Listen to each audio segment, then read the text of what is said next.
We're looking at well over 5,000 mentions of his name, and that's only the searchable portions of the archive that they've indexed, which hasn't even all been released so far. 5,000 times, bro. Our president is mentioned in the Epstein files 5,000 times. He was best friends with this dude. And Epstein has said Donald Trump is one of the most evil people he's ever met in the world. Bro. And they were best friends. Hey, what's going on, guys? Welcome back to the channel. In today's video, we're going to be reacting to the worst of the Epstein files, Our Corrupt Elites by Upper Echelon. Let's go ahead and get straight into the video, man. These Epstein files are crazy. I've seen a ton of stuff on Twitter. They said Jay-Z's in there, Pusha T's in there, Bill Gates is all up in there. Man, Trump is mentioned over 5,000 times. Bro, it's some crazy stuff, and this isn't even the end. They've released like 3 million files so far, and I think there's a whole nother 3 million that they need to release. So this says the worst of the Epstein files, but we don't even know if this is the worst stuff yet. Let's go ahead and get straight into it.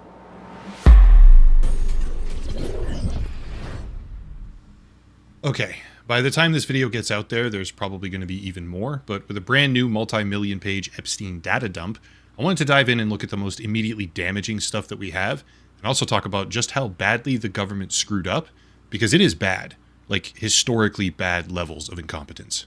Let's start with this, because we absolutely need the context. This is Todd Blanche, former personal lawyer for Donald Trump, who is now Deputy Attorney General of the United States. On January 30th, 2026, Blanche took the stage for a massive press conference unveiling that the DOJ and the FBI would be releasing about 3.5 million pages of new Epstein files as required by congressional law. The important part is at about 4 minutes and 10 seconds in, where he discusses the redaction guidelines and bloviates at length about how strict the criteria was, how hard their staff worked on these redactions, and how nothing was being withheld on the basis of national security. If you actually listened to him and took his words at face value, which you absolutely should not do, this is the most transparent administration ever. The quality of their work is unimpeachable, and the redactions that they made were only to protect victim information, nothing else. Yeah, see, that's not true. I've already heard people talking about how they redacted the names of people who were committing crimes and were literally leaving names of victims in there. Like, they did an awful job at redacting this stuff. Sadly, that is a lie. Over the course of today's video, I'll go through a series of examples in an effort to give as comprehensive a look as I can so far for this file dump. But at the end of it all, I want everyone to consider a question. Is the current governing administration in the United States telling the truth? Nope. No way, bro. Here we go. Item number 1, which is actually 2 documents in this case, EFTA 01660679 and EFTA 01660651. These documents show a collection of insane allegations against Donald Trump. These come from the NTOC, National Threat Operations Center at the FBI, which is where they process and vet public tips, and some of them are very obviously marked as not credible. Others are flagged as no contact made after attempting to follow up with the caller. But here and there, you start finding that some of these reports resulted in a, quote, lead being sent to conduct interviews.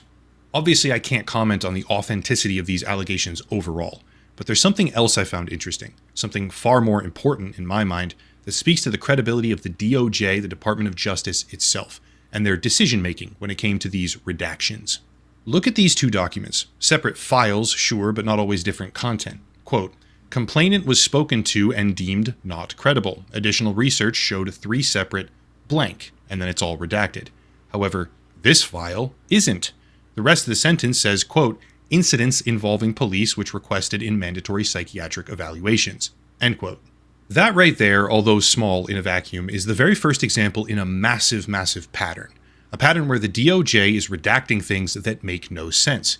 Things that they have no legal right to withhold, and things that may in fact matter a great deal, we just don't really have the ability to know because we don't have the full picture.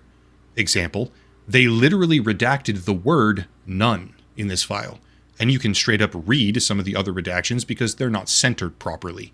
It's a joke. Bro, that's some sloppy work. And why would they redact the word none in the first place? But not even having it centered properly, like, this is sloppy as hell. Even still, keeping in mind that the goal here is to analyze everything as objectively as possible, we need to do a bit of a fact check because despite massively viral social media claims all over the place, These two files were not actually pulled down or deleted immediately after publication. There were some 404 errors displayed on the DOJ website briefly, but they were ultimately resolved within minutes, I think, actually, and the files are now clearly visible again. I'm not sure why that happened. The sheer amount of traffic may very well have played a part, as people flooded into the directory specifically searching for those particular files, and it's entirely possible that the DOJ panicked, deleted them, and then reinstated them, like they appear to have done previously with a different batch of files, but this time I honestly see no indication of that happening. This time it feels like a genuine glitch. Do you want to know what isn't a glitch? This right here, an FD 302 victim interview, which is mostly redacted, clearly protecting certain perpetrator names alongside the potential victims, but even from what we see unredacted, quote, Maxwell presented blank to Trump and they had a conversation for approximately 20 minutes. Blank was invited to Mar-a-Lago, where she was given a tour by Trump with Epstein and Maxwell present. Nothing happened between Blank and Trump. By the things that Maxwell said, it was made clear that Blank was available. Maxwell said things like, "Oh, I think he likes you. Aren't you lucky? This is great." So they brought him, probably one of Epstein's victims or young girls, and were basically trying to pimp her out and show her around. Like, what? That's basically what I'm getting out of this, man. And why are they redacting the names of the people who are perpetrating these crimes? Like, this makes no sense. End quote. Put whatever kind of spin on that you want Actually, it does make sense. Of course, if these people are elites, they're trying to protect them. to. But what I see personally is a victim being presented to someone with the obvious implication that they can have her if they want her. These are very serious allegations, and they're not the only ones. The sole focus of the video, by the way, isn't just Donald Trump, so I'm not going to read all of them, but the gist of it is that there are incredibly damaging revelations about how close Trump and Epstein were, so far beyond what we've been told is true. It is... Bro, they're literally best friends. Like, from what we've been told, these guys were best buddies. It's no longer possible to hand-wave the files away as just a Democrat hoax. Pivoting back to the first two documents, I also want to point out something else. In between the spreadsheets and the accusations, we have emails in August of 2025. But the thing about these emails is that here we can see that they clearly acknowledge redacting a reporter's name, who explicitly is not a victim. Anthony Sibeli, I think is how you say it. While also on one of the sheets, failing to redact an actual potential victim name, Leslie McMichael, in a further display of incompetence. Like I said previously, the video isn't focused solely on Donald Trump, but we're looking at well over 5,000 mentions of his name, and that's only the searchable portions of the archive that they've indexed, which hasn't even all been released so far. 5,000 times, bro. Our president is mentioned in the Epstein files 5,000 times. He was best friends with this dude. And Epstein has said Donald Trump is one of the most evil people he's ever met in the world. Bro. And they were best friends. Let's move on to someone else, okay? Arguably the largest individual catalyst who has been deliberately stoking speculation about Donald Trump and Jeffrey Epstein, and that is Elon Musk. Elon has long maintained his near total separation from Epstein. He claims that the photograph of him and Ghislaine Maxwell is just a photobomb that she perpetrated and he had no idea about it. He claims that he was invited to Epstein Island but refused, and he desperately lashes out at anyone who insinuates otherwise. Yeah, this is cap. From what I saw on social media, like on Twitter and Instagram, Elon Musk was begging to go to the island, bro. He was literally in Jeffrey Epstein's emails begging to go to the island. Nah, bro, you just didn't get invited, bro. Over the past several months. Quote, "Shame on Sky News for this utterly misleading headline. Anyone pushing this false narrative deserves complete contempt. Epstein tried to get me to go to his island, and I refused. Yet they named me even before Prince Andrew, who did visit." End quote. Yeah, bro, you did not refuse. You were begging to go and you didn't get invited. Strong words, very defensive, but it turns out that we actually have emails between Musk, Epstein, and Leslie Groff, one of Epstein's assistants, reading, quote, Elon to Epstein, "Will be in the BVI/St. Bart's area over the holidays. Is there a good time to visit?" End quote. That's a little bit curious given his proclamations that Epstein invited him to the island, but let's read on. Epstein replies, "Any day 1st to 8th. Play it by ear if you want. Always space for you." After which Elon says, "Okay, probably the 1st then." They correspond back and forth a bit longer, but anyone who reads this conversation can decidedly say with certainty that Epstein was not asking Elon to go to his island. Elon was trying to go. Yeah, and Epstein waited 2 whole days to respond to him. He wasn't even giving him timely responses. Elon is responding to him immediately after he responds, bro. He's trying to get over to that island ASAP. Oh, that's not enough? Okay, I can understand that. Some people really drank the Kool-Aid. Here's an email from Musk to Epstein after Epstein asks, "How many people will you be for the heli to the island?" saying, quote, "Probably just Tallulah and me." Tallulah was his wife at the time. "What day/night will be the wildest party on your island?" End quote. Epstein...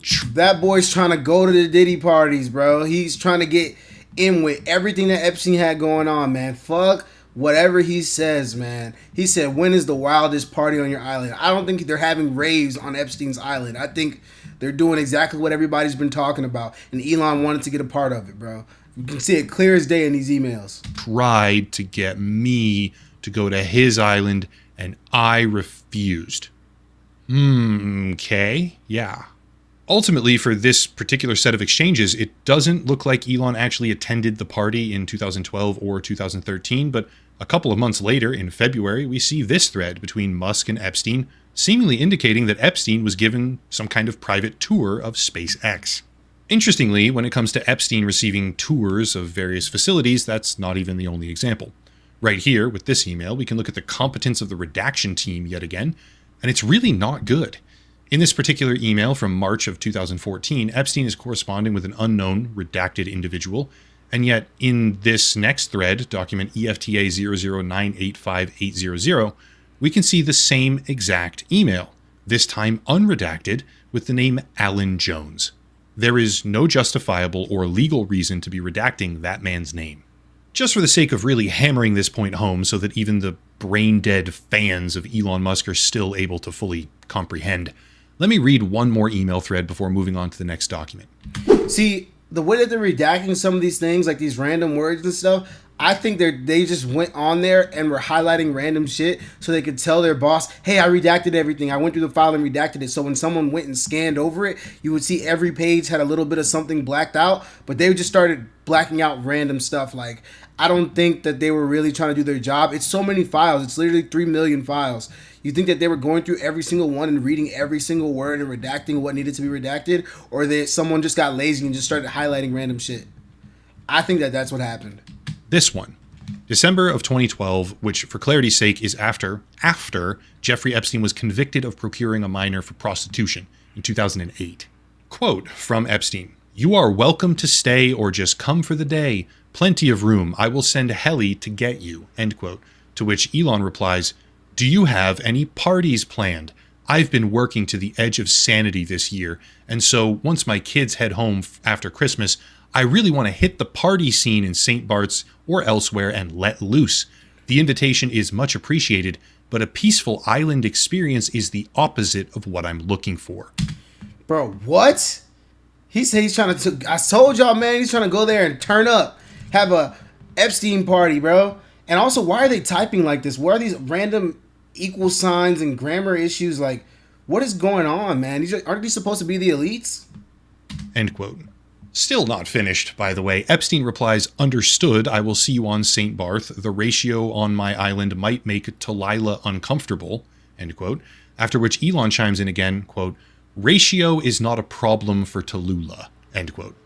Honestly, I really don't think I have to spell it out here, but this is Elon Musk. Ratio. He's talking about there might be too many girls on the island, too many young girls on the island. It might make her uncomfortable. Bro, what? Because I doubt that it's going to be too many dudes and it makes her uncomfortable. Nah, man. It's about to be flooded with women. Bro. No, sorry, not women. Girls. Asking to join the most notorious pedophile in recent history on his personal island to let loose, deliberately requesting to be there for the wildest parties, and when Epstein indicates ratio, as in a lot of young women, which might make Elon's wife uncomfortable, Elon says, "Not a problem." And this takes place years after Epstein was convicted of sex crimes. Riddle me that one, Elon fans. Side point, here's 2 different versions of the same exact page that the DOJ uploaded. One of them redacts Elon's email address, the other redacts metadata. Combined, you can see the full page, obviously, thus rendering all of the redactions void, and they even shouldn't have been censored in the first place, so double whammy. Amazing. Now that we're talking about billionaires, however, let's just keep talking about that precious class of person, the billionaires. Remember Bill Gates, notoriously close with Epstein for like decades? Yeah, this email right here appears to show that Gates allegedly requested antibiotics from Epstein so that he could secretly give them to Melinda after contracting an STD from Russian girls. Bro, I saw this on Twitter. What the hell, dude? He was sleeping with Epstein's girls, got an STD, and then was asking Epstein to give him antibiotics to secretly give to his wife so she didn't know that she had an STD. Bro, what? This is Bill Gates, one of the richest men in the world. When I was a kid, Bill Gates was the richest man in the world that we knew of. Bro, what? Quote. And I don't know if y'all seen the interviews where Melinda talks about her and Bill Gates getting divorced and stuff, and one of the main reasons was because he was friends with Epstein, and she said when she met Epstein, he's the most evil person she ever met. She literally said he was evil personified, bro. Like, what the hell? To add insult to the injury, you then implore me to please delete the emails regarding your STD, your request that I provide you antibiotics that you can surreptitiously give to Melinda, and the description of your penis. You also made it clear to me that I am not to refer to blank, as that is another topic that must remain between the two of us. End quote. What is the blank? And why are the things that need to remain between the two of them, bro? What all was Bill Gates doing with Elon Musk, man? Dude, with Epstein. This is crazy. I'm just going to throw this out there. Having secrets between you and Jeffrey Epstein that have to remain between the two of you doesn't look very good. In fact, it might make some people think that you're guilty of heinous crimes. Maybe. For context, by the way, speaking to Vanity Fair in March of 2022, Melinda Gates said, quote, "I did not like that he had meetings with Jeffrey Epstein. No, I made that clear to him." Then saying, after meeting Epstein a single time, quote again, "I regretted it the second I walked in the door. He was abhorrent. He was evil personified. My heart breaks for those women." End quote. At various times afterwards, she heavily insinuates that association with Epstein was one of the factors behind their entire divorce. Yep. And if I had to speculate here, I would say that sharing secrets with Epstein and trying to sneak her antibiotics could hypothetically have caused a marriage to crumble. Jumping over to an entirely separate but distinctly kind of related topic, theories have been circulating for... Good to know that his wife is at least a good person, bro. Like, because he sounds like a total piece of shit, man.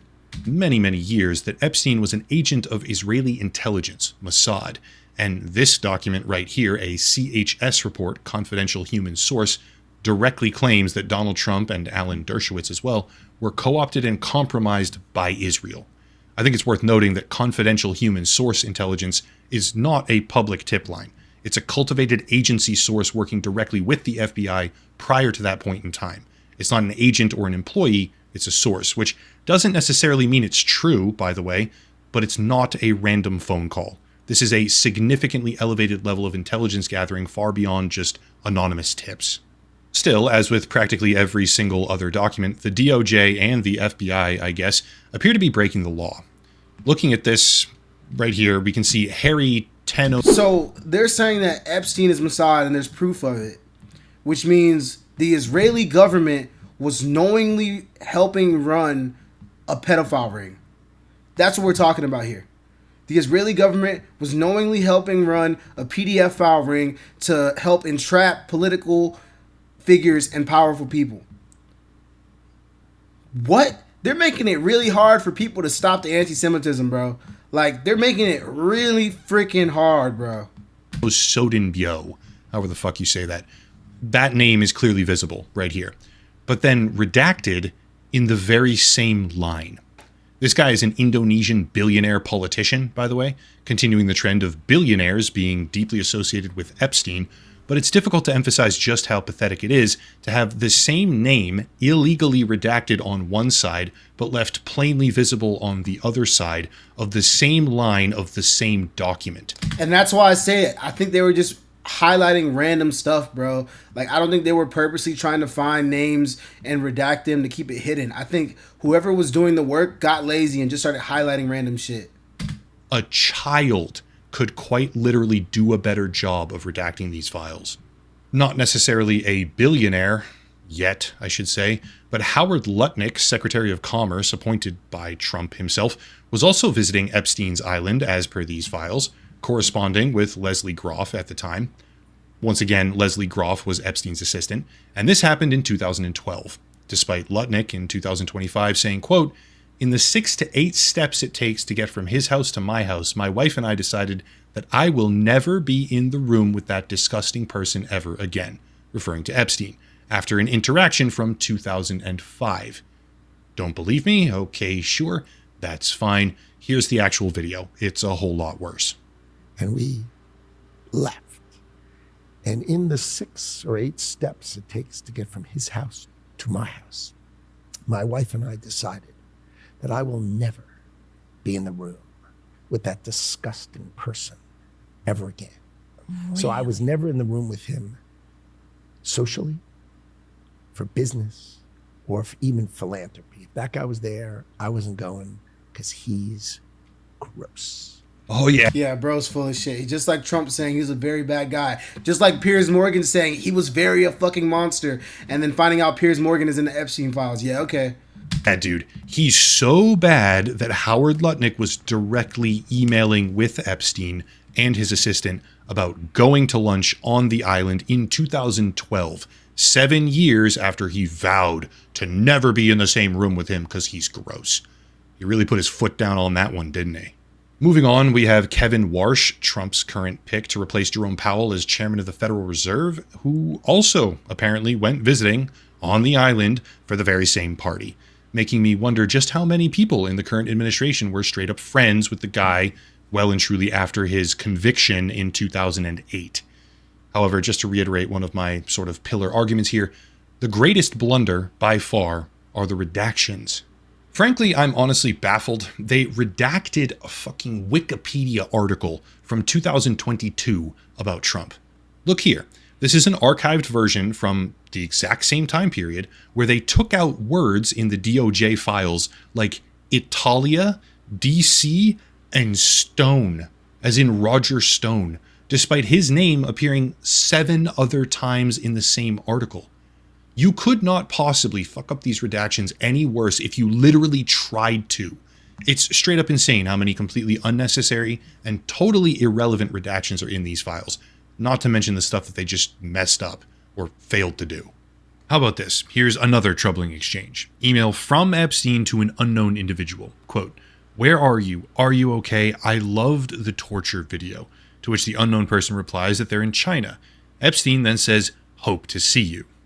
Alarmingly, that's not even the only mention of torture, because The torture video? He's got people sending him torture videos? Bro. So this isn't just PDF file stuff. This is straight up mutilation of people. in September of 2011, we have these emails between a man named Tancredi Marchiolo and Epstein, in which Epstein says, quote, "What would you like me to do with your friend? Do you want me to try to do her or just torture her?" Tancredi Salvatore Marchiolo, as far as I can tell, is a hedge fund guy, formerly a partner at Bremner Capital, and now potentially working at a place called Harbor V Limited as a director after using a slightly different name in the filings. Not entirely sure who this guy is, but he shows up a lot in these files directly with Epstein, like 1,100 times. Over 1,100 times, bro. well over 1,000 mentions. Going on a bit of a tangent right now, some people may not be fully aware of the scope here. This isn't just Epstein and a few friends, and I care more about these other policies. This is a collection of the richest and most powerful people in the entire world who enabled and perpetuated the abuse for years. Here's another interesting bit. Bro, what is up with people who become billionaires and their obsession with kids? Like, there has to be something more to this, bro. Like, what is it when people hit the $1 billion mark, they're like, all right, cool, time to go start messing with some kids, bro. Time to start doing some human trafficking, bro. What the fuck? An email chain between Epstein and the Russian deputy economic minister at the time, Sergei Belyakov. Quote from Epstein, "How are you? I need a favor. There is a Russian girl from Moscow, blank, attempting to blackmail a group of powerful businessmen in New York. It is bad for business for everyone involved. She arrived in New York Saturday or last week staying at blank, end quote. And the reply that he gets says, quote, give me a few days to get information about her, followed by, hi, Jeffrey. Tomorrow I'm meeting with a guy who knows her / about her. If you have any details about case you have mentioned, it could help, end quote. In response, Epstein says, saying powerful men taking advantage of women like her, etc. And I don't know what eventually happened to this poor girl, but I really don't think that they just bought her donuts and said, hey, please stop. We are being told by the Trump administration with their intentionally compromised law enforcement agencies that there was no blackmail ring. Epstein was alone. There were no other prosecutable leads, no other perpetrators to investigate or involved or trafficking to anyone or by anyone, and that we should shut up and stop asking questions. The FBI director has been saying that. The attorney general has been saying that. All of his top officials are backing him when they say that there's nothing to see. Meanwhile, we have literal correspondence between Epstein and Russian officials about a young woman blackmailing powerful businessmen because they took advantage of her, which was the entire premise of what Epstein did. And yet, also this Tancredi Marchiolo guy, I mean, you have people corresponding with Epstein thousands of times saying that they're giving and receiving torture videos from him, right? And yet, somehow this painfully self-evident spiderweb of perpetrators and their sick, twisted social network have faced zero consequences. The Epstein files may not result in widespread accountability, okay? Dejectedly, I'm accepting that fact.